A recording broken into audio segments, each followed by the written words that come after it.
Well, hey everyone. Today we dive into the exhilarating world of sport touring motorcycles with a head-to-head comparison of two remarkable machines, the Kawasaki Ninja 1000 SX and the Suzuki GSX-R1000GT. Now, both of these bikes embody the perfect blend of sport bike performance and touring comfort, but which one will come up on top? Sport touring motorcycles have a rich history, emerging as a response to the growing desire among riders for bikes that can handle long distance travel without compromising on speed and agility. This was a trend that really came to its own in the 70s and 80s, and over the decades, these bikes have evolved, incorporating advanced technology and ergonomic designs to provide an unparalleled riding experience. However, in recent years, we've seen a significant shift in the market towards adventure or ADV style motorcycles, which offer greater versatility for some and ruggedness for those of you that dare to go off-road. But despite this trend, sport touring motorcycles remain beloved for unique abilities to deliver high-speed thrills on open roads while ensuring comfort over long journeys. Now, the Kawasaki Ninja 1000 SX and the Suzuki GSX-R1000GT are great examples of this enduring appeal. So let's take a closer look at the technical specifications to see how they stack up against each other. First of all, the bikes are both very capable, and in terms of technical specs and looking at those core comparisons, which a lot of us like to do, the Kawasaki Ninja SX has a 1043 inline 4 liquid cooled engine. It's around 140 claimed horsepower at 10,000 RPM, with torque at around 82 to 83 pounds-foot of torque at 8,000 RPM. Transmission is a 6-speed with quick shifter up and down, and it weighs around 514 pounds, or for those of you in other parts of the world, 233 kilograms. Has a fuel capacity of about 5 gallons, which I think is about 19 litres, and a seat height of about 32.3 inches or 820 millimeters. Has integrated riding modes, traction control, TFT display, Bluetooth connectivity, and most importantly, cornering ABS and a lean sensitive IMU. Now, the Suzuki has a slightly smaller engine. It's a 999 inline cooled, but it has 150 claimed horsepower, so slightly more horsepower at 11,500 RPM, and around 9,000 RPM, about 78 pound-foot of torque. Has a 6-speed transmission with quick shifter. It weighs in at around the same, 498 pounds, and has a slightly smaller fuel capacity at 4.5 gallons or 17 litres. Seat height is 32 inches or 830 millimeters, and it has all the same electronics as the Kawasaki, but it lacks a lean sensitive IMU, despite having cornering ABS. So both of these bikes are engineered for performance and comfort, making them ideal for sport touring enthusiasts.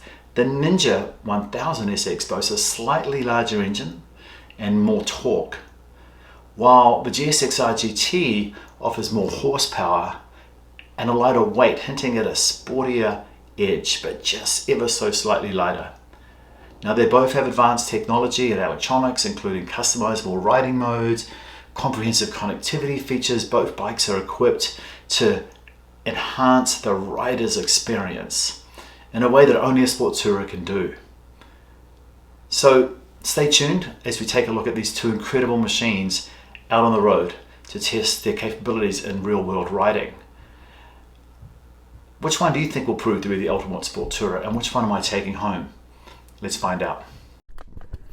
So here's the beautiful bike itself, shimmering in the Seattle daylight sun. Yeah, there is such a thing as Seattle sun. It is actually a thing, and it actually looks much nicer in person than what I expected. Really nice looking motorcycle. This is my mate Andrew over here. He's faffing. This is my mate Andrew over here. He's faffing around, and he is riding his KTM 390, which is a track bike most of the time, and once in a while comes out and sees the street. He's English, but don't hold that against him. He's one of my best mates, so let's just get her started up. Oh yeah, she sounds super smooth. What are you doing? What are you doing? What are you doing? Fucking hell.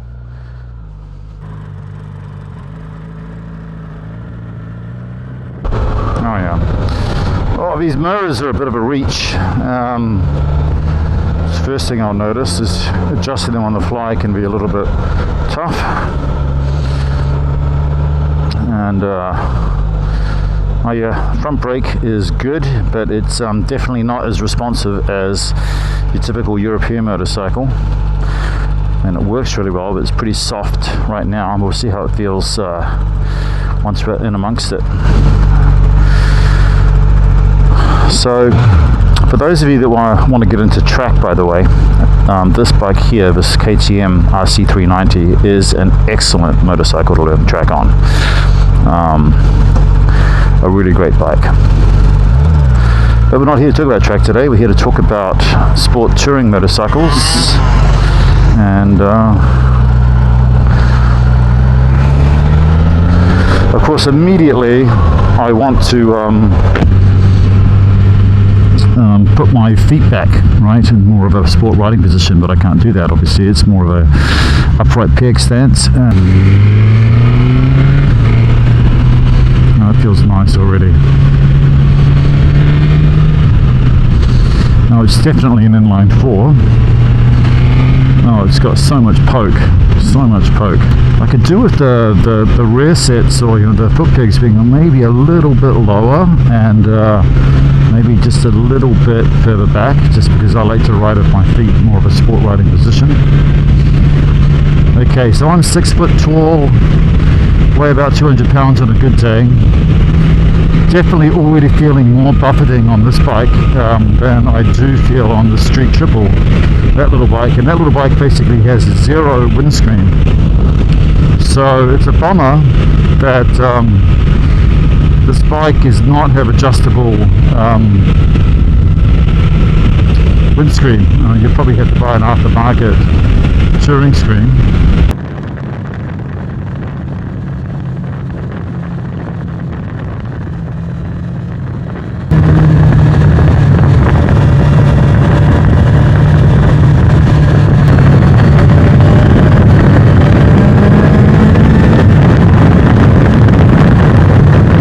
This bike is butter, really nice. I'm worried I'm going to end up buying it, and then I'd have to explain that to my wife. Okay, so how's it feeling? Well, a lot of other reviewers rave about its balance, performance and comfort. They kind of describe it as a perfect blend of sport and touring, and I think that definitely the SX-1000 offers a thrilling yet very refined ride so far. One of the standout features is its smooth delivery. It has a 1043cc engine, so it's got plenty of torque and a lot of acceleration, which is great for spirited rides and long distance rides as well. The throttle response is crisp, it's super manageable, it adds to the bike's user-friendly feel. Comfort's definitely a highlight. Now this has the comfort seat on it, which helps, and the ergonomics are well suited for extended rides. I could definitely ride a long time on this, and the handlebars are well placed for me at 6 foot. A lot of other reviewers, including me, I definitely notice how the Ninja 1000 SX reduces fatigue on longer trips. Even on the short, I can just tell from riding it. It's got excellent wind protection and an adjustable windscreen, which the Suzuki does not have. The electronics package is pretty good. It's got riding modes. I don't like the fact that I have to stop if I want to change riding modes from sport to standard, for example. It has cruise control and all of those things you'd appreciate.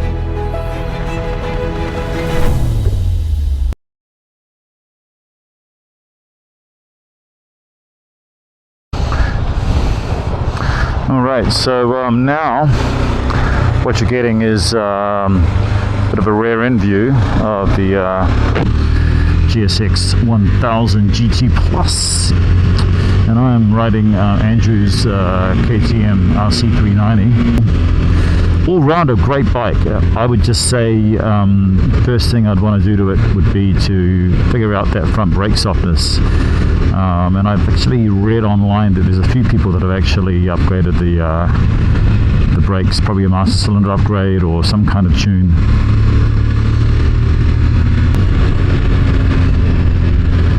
Geez, I really like this little KTM. It would be a screamer on the track. Absolute screamer. I can see why people love it on the track. Okay, so here's the real question. This bike is way better than I expected it to be. I'm actually getting a lot of nostalgia. Reminds me a lot of the wonderful Honda VFR that I had back in the late 90s. It's just got that classic sport touring feel about it, with all the modern amenities you'd expect. The suspension is not adjustable, it's self-adjusting. If I haven't changed, whoa dude, fucking hell. We're in the suburbs. I never come out here. This is like a foreign place for me. I feel like I'm in a different country. Anyway, other than the brakes being a little bit soft, which I could totally get used to, it's fantastic. Switch gear's nice. TFT's nice. The aerodynamics, I just love the way sport tourers just cut through the wind, which you just don't happen on a ADV style bike. You just don't get that. But you get it on this. And for all those reasons, I'm a 2 thumbs up on this bike. And of course, it's reliable because it's a Suzuki, and I could totally ride this across country, no problem at all. And I'd be very comfortable. Yeah, I mean, I suppose you could describe this bike as kind of a gentleman's sport tourer, in the same way that you would describe the Triumph Bonneville as a sort of a gentleman around town bike. This bike, it's not pretentious. It has a proven engine, has plenty of power. The fueling is great. It's just a great motorcycle. It's just what you would expect from a platform that's been so proven on the street and on the track in the GSX-R1000. Alright, so where was I? Oh yeah, so taking this Aprilia Towrag 660 out to visit a dealer. It's about half an hour away, and I'm planning to ride the Kawasaki Ninja 1000 SX. What do we have here? Okay, now there you go. There she is, SX, and this is the fully loaded touring version. So, as you'd expect from a fully paired sport touring bike, it's got 4 fairings, and it has normal, riser bars, touring bars, not clip-ons. And the sole of the wonderful Kawasaki Ninja super sport bike. But things I really like about this is like the attention to detail on little things, like the paintwork is really nicely done. You probably can't see it here, but it really it's kind of got that sparkle to it that you wouldn't expect on a bike at this price. Alright, so let's get out of here. I'm also really curious as to how this new audio setup sounds. I've been trying a few different setups over the last few videos. Some of them were honestly so bad that I just decided not to even publish the videos, and some of them weren't so bad. Today I'm going with an old-fashioned wired setup again, but I'm also using the DJI Action 3 camera, which I ditched the GoPro a while ago because it just felt like the battery life was like 5 seconds, which isn't any good. And I really like the Insta360 as well, but the thing I like about the DJI action cams is I feel like the build quality is just next level. I like how much smaller they are, and I particularly like how well integrated they are with my other DJI stuffs. I have a DJI drone, I have the DJI gimbal, which is an amazing little camera. I have the DJI mics, which just all work really well. You could argue that these guys are like the Apple of this sort of videography segment, and just everything just works really well. So getting back to sport tourers, this bike feels definitely more comfortable than the GSX-R1000GT. Not by much, just by a hair, not by too much. It definitely feels more refined because it's had a few generations to get that refinement. and so that's all good. It does have that same kind of, you know, inline four feeling about it, you know, that sort of, but not so much to a point that you don't feel the bike, you don't feel the soul of it.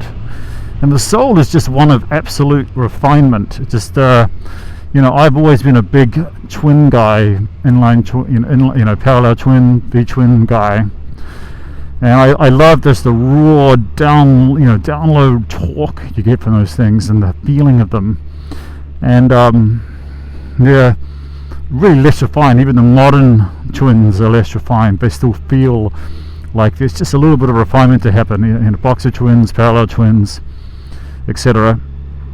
The inline 4, not to be confused with a V4, is just the complete opposite of that. Just purely, just feels like it's just going to run forever. It just revs like crazy. I love the triple as well because of the characteristics that it brings, which are in many ways kind of like a blend between a inline 4 and a twin. That's the way I describe it. It's probably not technically accurate, but that's how I think about them.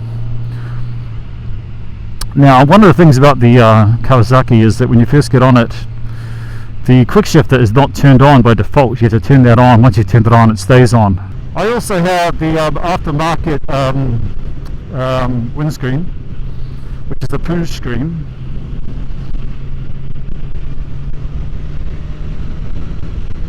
And it's in the low position right now. And when we stop later, I'll put it back into the high position. So initial feedback, well, the wind protection I think on the Suzuki is better. Now I'm 6 foot tall, weigh about 200 pounds on a good day. The riding position, I tend to ride on the balls of my feet. I don't ride on the arches of my feet, even though technically on a sport touring bike like this it's kind of set up to do that too. I just like the feeling of riding this way. I think it's because I ride on the track a lot.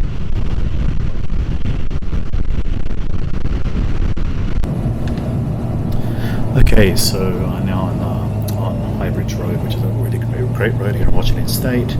I try to take it pretty easy on this road. There's often a lot of leftover gravel from the season of snow, and it's also a favourite highway for the local boy racers and the stereotypical Subaru WRXs who like to race here and can sometimes cross over the medium strip. So I try and take it really easy here, but it's a weekday and I'm Skyping off work for a little bit for a bit of moto therapy. So really enjoying it so far. You can see that it's very flickable, and you'll notice that when I ride on the street I don't try and get my knee down. It's all about upper body, so it's all about inputs, rider inputs, upper body position, really looking where you want to go, maybe a half butt cheek off the seat as you lean into each corner and exit.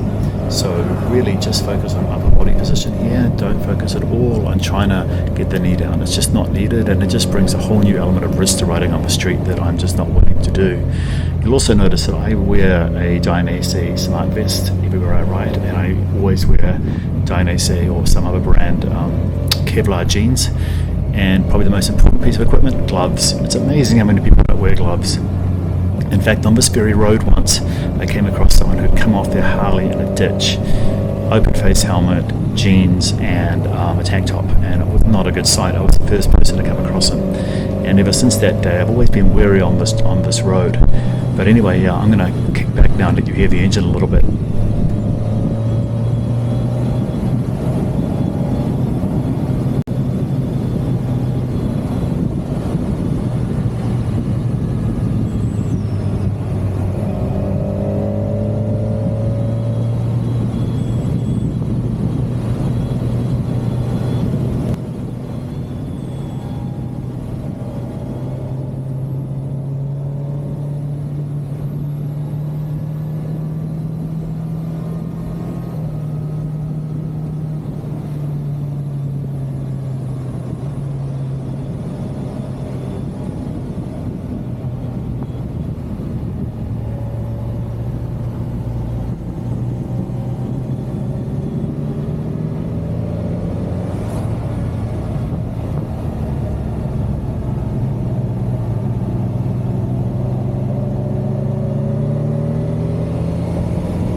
That's what I mean by the paint job on this bike.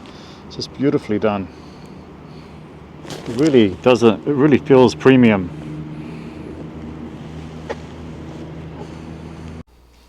So, which motorcycle did I end up taking home with me? Well, it was a long decision.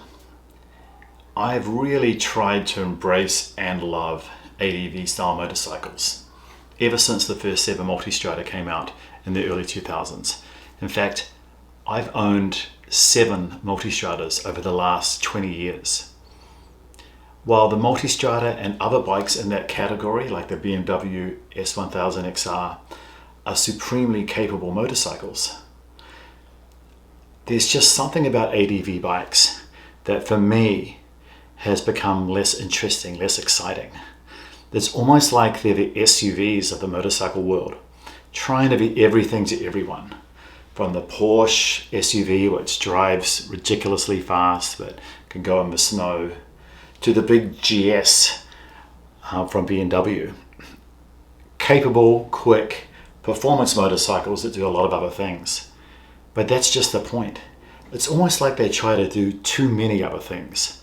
And so, after 20 plus years away from sport touring bikes, I've come full circle back to the sport touring category. And my choice was the Kawasaki Ninja 1000.